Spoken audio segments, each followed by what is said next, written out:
it just folded to their favor. Yeah. Until they talked about the Army Corps of Engineers, or the Environmental Protective Agency, they just ran over us like it was. I would disagree a bit, because people like Larry Lynn, when they came up there and spoke to us, I mean, he was straightforward, and he told us what their job was. I felt comfortable with them being the outside intervener, or the outside person looking at it to quantify it, as Kenny would say.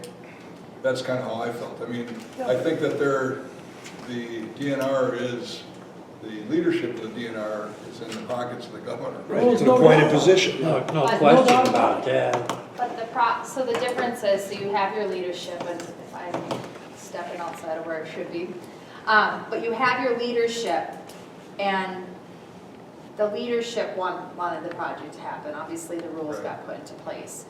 I sat through years of these meetings with my staff who were environmentalists, who have very technical backgrounds, and we're trying to work something. And I will tell you, the environmentalists sitting on the other side of the table for DNR,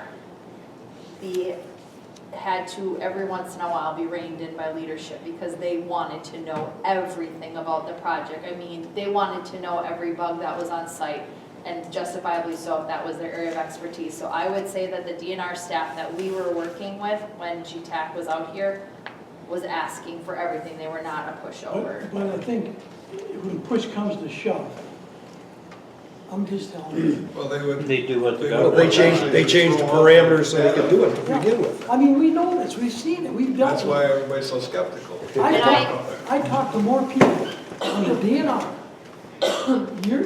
3 years ago. They said, Pete, we can't open our mouth on this, or I'm gonna lose my job. He's got 26 years in the DNR. Now, this is no BS. Now, when it gets that bad, and you have no faith in the DNR, who's supposed to protect us, basically, then what have we got? I mean, you guys can sit there and Well, I don't know who brought up, but I know when they did bring up the EPA, whoever said that before, that was really the changing point right there. It was. yeah, it All was. of the stuff that the state did, you know, we're gonna speed up this process, we're gonna do it, and the EPA said, hey, you can do what you want, but that's not gonna speed our process up. In fact, And the Corps of Engineers also. I think the EPA refused.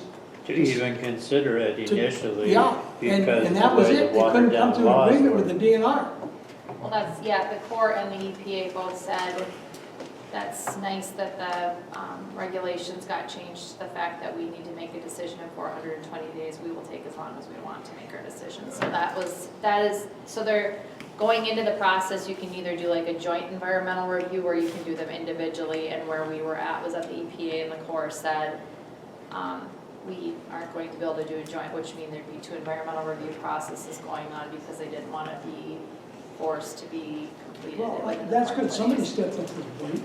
Did GTEC leave holding, do you guys hold the bag now as far as any kind of bag that they, was over to your companies? No, I think there might be some vendors that maybe aren't paid, but I think they will be, you know? So I think they pretty much took care of their obligations. And they still have, you know, these, abandonments they have to do on the wells and core holes out there, which they're preparing to do So now. they are, couldn't they just declare bankruptcy with that LLC and walk away from it? Yeah, they could. We haven't seen them do that yet, and that they're preparing to do the work, so, we are watching that, you know. And we're in If it communication happens, with it's them. not much you can do about it. Now, if they declare bankruptcy, say, does that mean you have to plug those holes? You know, we think we're tied in well enough there, but, you know, we'll see what happens, but, you know, Does that fall back to your responsibility? perhaps, you For know. abandoning the holes? But I we would think are- so, because you're the owner of the property. Sure, yeah, but we are watching them, they're preparing to do it, and we're, you know, hopefully it'll be done probably by the end of winter here, you know. Just a question about history. LaPointe Mining, I understand, is the oldest chartered business in town. Yeah, oldest corporation, I think 150-some years old, yeah, Goes back to 1858. something like that, yeah. How did LaPointe Mining get title to the land up there? You know, I don't know the whole history of that.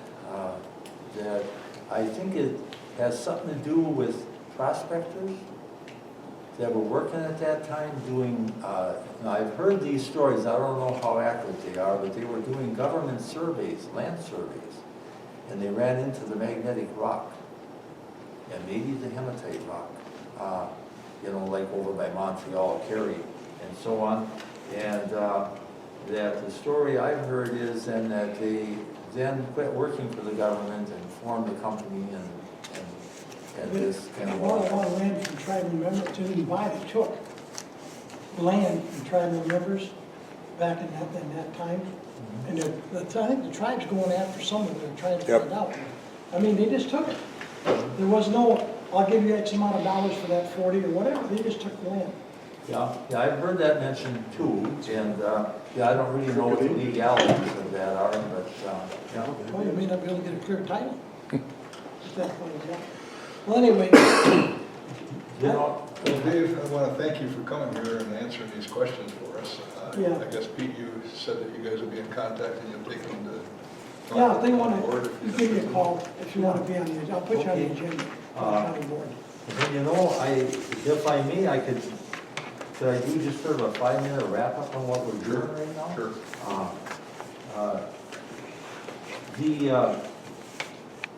We are, you know, just a couple of comments. We are in the process, I mean, our business model that we're looking at, we've got a long history of working with iron, value-added iron products. That I'm one of the founders of a company called Minnesota Iron and Steel, Minnesota Steel Industries, to make a steel product out of, you know, tackling iron ore like you have out here. In Minnesota, that project is. And it's under construction now by a company called SR Steel of India. And we're not involved with this anymore. I'm not involved with it. But anyway, that we took a look at what the Klein group, the GTAC group was doing. They were looking at making blast furnace pellets, and we make a lot of those in Minnesota and Michigan. You know, almost all of what we make in Minnesota is blast furnace pellets, and in Michigan it is all blast furnace pellets. And so, you know, we're looking at a new business model, and we are looking at the entire 21 miles. We're re-logging all of the cores. You know, for commercial purposes now. You know, we're also looking at them for amphiboles or these fibrous minerals. And so anyway, that process is going to take us probably another year. We're going to do some metallurgical testing. But our current focus then is to identify, if we can, a low silica product that could be used to make what we call a DR grade or direct reduction grade pellet.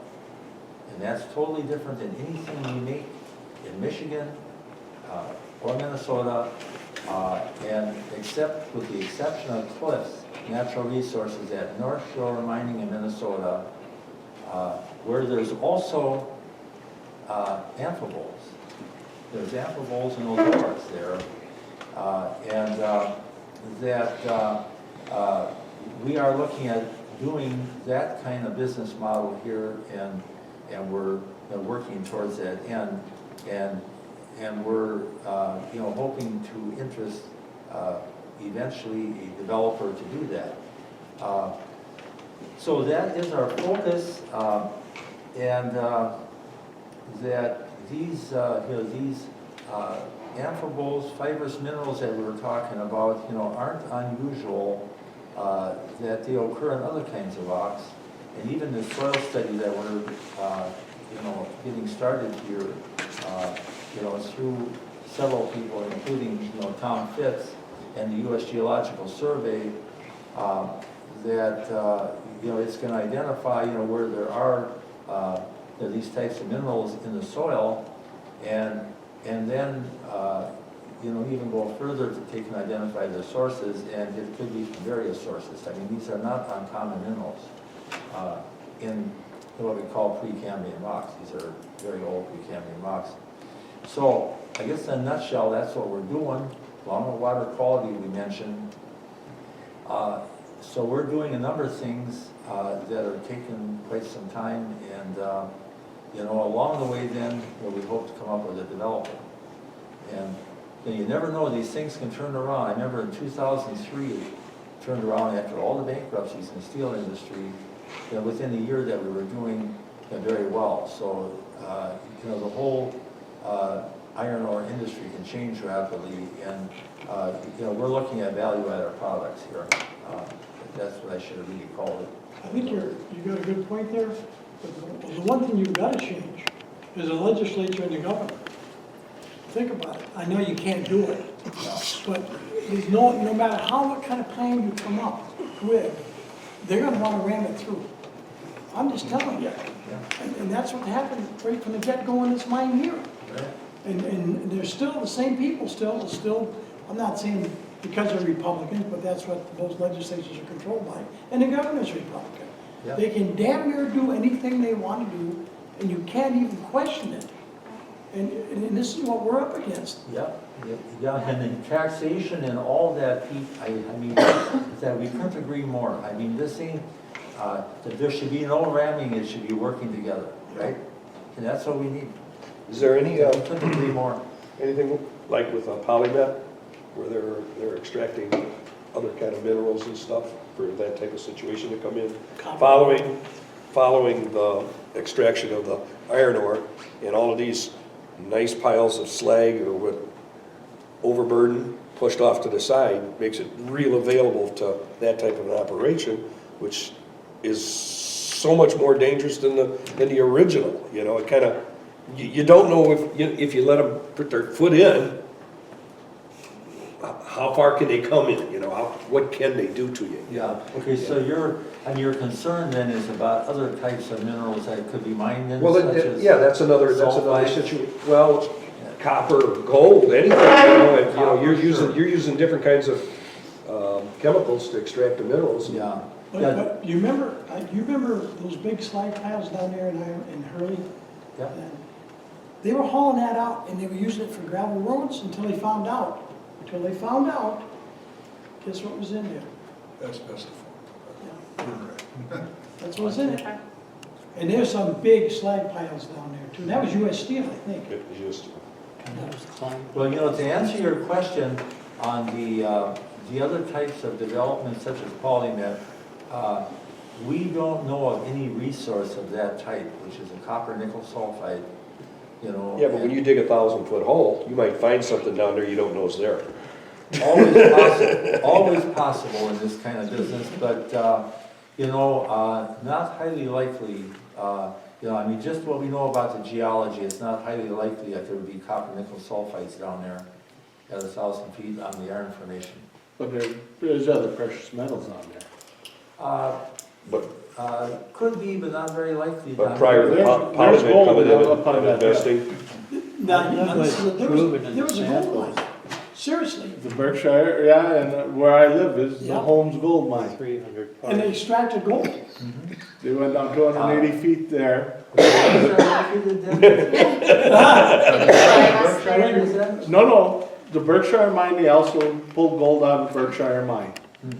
The Holmes mine is 3 miles east of Melton on Highway 77, 100 yards north of 77. Yeah, so that's like out in, is it in Tyler Formation, do you know that? Yeah. Well, hey, from there you can see the hill. Yeah. It's only a 2 mile and a half mile as a crow flies. When did this happen? I mean, that they were mining that? I've heard this thing. 1890s to about 1910 to 12, something in there. Why did it stop, do you know? The gold vein that they were following fragmented. And at that time, the technology to mine, it became too expensive. I see, yeah.